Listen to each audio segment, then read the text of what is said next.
Super emergency গণতন্ত্রের মৃত্যুঘণ্টা। মোদী সরকারের নয়া বিলের বিরোধিতায় মমতা বন্দ্যোপাধ্যায় এভাবেই সুর চড়ালেন। বিলের বিরোধিতায় একাট্টা টিম ইন্ডিয়া, পাল্টা বিজেপির যুক্তি, জেলে বসে সরকার চালানো যাবে না।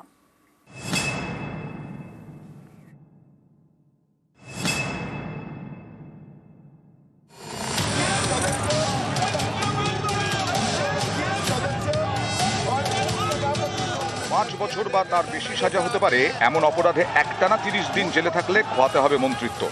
মোদী সরকারের এই বিল ঘিরে উত্তাল রাজনীতি, এক কাট্টা বিরোধী শিবির।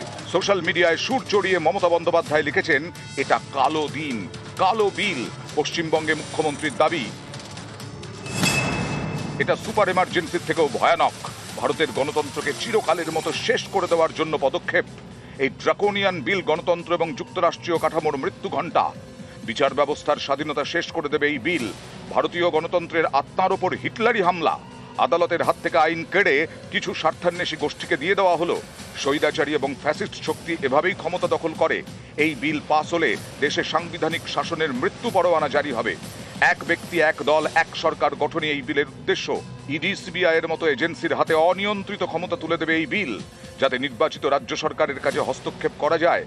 সংবিধানের নীতিকে বিসর্জন দিয়ে প্রধানমন্ত্রী এবং কেন্দ্রীয় স্বরাষ্ট্রমন্ত্রীর হাতে অতিরিক্ত ক্ষমতা তুলে দেওয়া হচ্ছে। যে কোনো মূল্যে এই বিল আটকাতে হবে। আদালত, অধিকার এবং গণতন্ত্র কেড়ে নেওয়ার চেষ্টা কখনো ক্ষমা করবে না জনতা। এসআইআর থেকে নজর ঘোরানোর একটা মরিয়া নির্লজ্জ প্রচেষ্টা।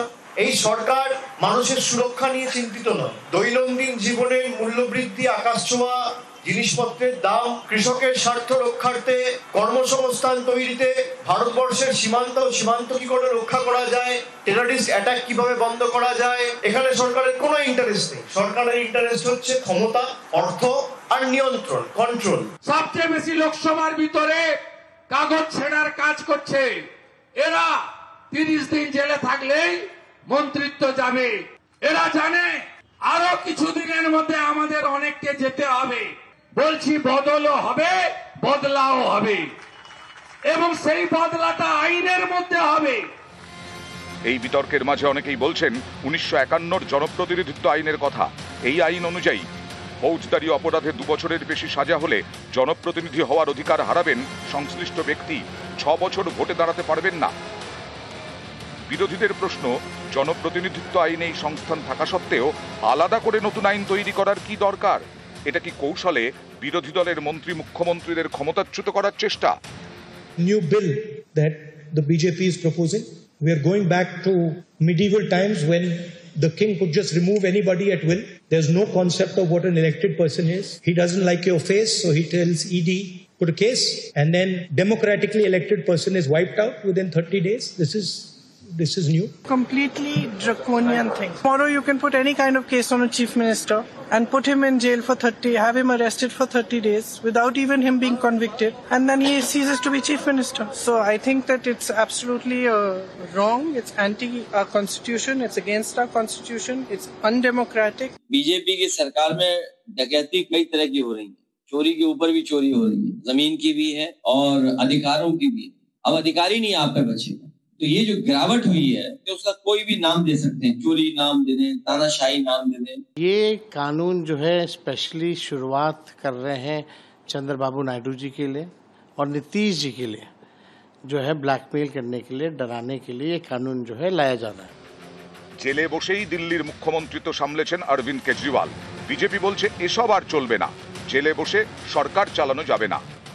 जल्दबाजी में लाया गया। इसका सवाल इसलिए नहीं उठता कि मैं इस बिल को संयुक्त समिति को सौंपने की दरखास्त करने वाला हूं।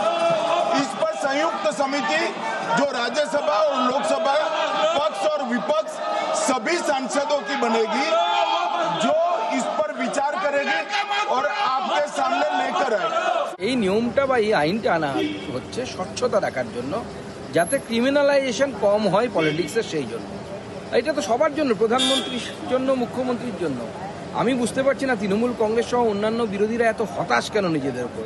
তারা কি ভাবছে সারা জীবন বিজেপিরই প্রধানমন্ত্রী থাকবে? তৃণমূল যে হারে দুর্নীতি করেছে, ওই পরিমাণ দুর্নীতির জন্য তো তৃণমূলের সব নেতাদেরকেই জেলের ভেতরেই থাকার কথা। এদিন অমিত শাহ লোকসভায় বিল পেশ করেন, তখন তুমুল হইহট্টগোল হয়। বিরোধীরা কাগজ খুঁচিয়ে অমিত শাহের দিকে ছুড়ে দেন। তুমুল তর্কাতর্কি অশান্তির মাঝেই 130তম সংবিধান সংশোধনী বিল পেশ হয়। নিউজ 18 বাংলা। লোকসভা তৃণমূলে 2 মহিলা সাংসদকে ধাক্কা, শতাব্দী মিতালিকে ধাক্কা দেওয়ার অভিযোগ। মন্ত্রী কিরেন রিজিজু এবং বিজেপি সাংসদ বিট্টুর বিরুদ্ধেই অভিযোগ। ওয়েলে বিক্ষোভের সময় ধাক্কা মারার অভিযোগ। সমস্ত আমাদের এমপিরা ওখানে নেমে আমরা প্রতিবাদ করছিলাম এবং শান্তিপূর্ণভাবে আমরা প্রতিবাদ চালাচ্ছিলাম এবং স্লোগান দিচ্ছিলাম। তো হঠাৎ করে বিট্টুজি এবং রিজুজি হঠাৎ করে এসে ঠিক মহিলাদের সাথে ঠিক এইভাবে সামনে এইভাবে সে আহত বাঘের মতো এইভাবে থাবা দিয়ে এইভাবে এসেছে। দেখুন কিভাবে ছিঁড়েছে চামড়াটা, এখনো দাগ আছে দেখুন। প্রথমে তো আবু তাহেরদাকে দিল, আবু তাহেরদাকে দেওয়ার পর আবু তাহেরদার সাইড হয়ে গেছে।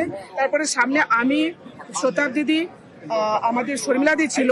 এইভাবে আচরণ মহিলাদের সামনে এইভাবে সামনে এসে ধাক্কা মারা, এটা যে বিজেপি যে মহিলা বিদ্বেষ, বিজেপি যে মহিলাদের সহ্য করতে পারে না, ওরা বারংবার প্রমাণ করেছে।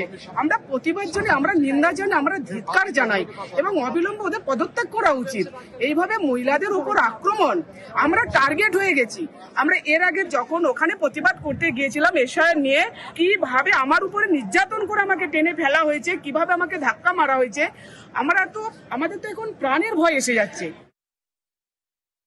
The BJP MPs even hated the Trinamool women MPs in parliament today. We will take it up with the speaker. But the country saw the government which blows about its 56-inch chest model, the home minister of the same government has to sit in the 4th row to introduce the bill.